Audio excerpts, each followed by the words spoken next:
ছোট্ট সোনামণিরা, কেমন আছো তোমরা সবাই? আজকে আমরা স্বরবর্ণ শিখব। স্বরবর্ণ।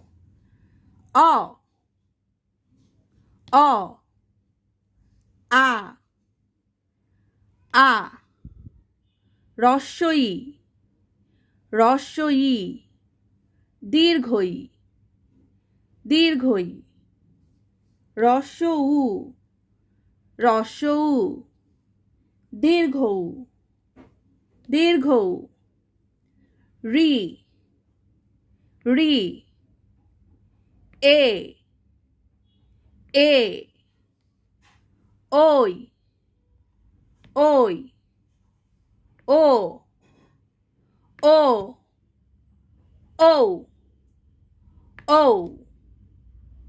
চলো স্বরবর্ণগুলো আরেকবার পড়ছি।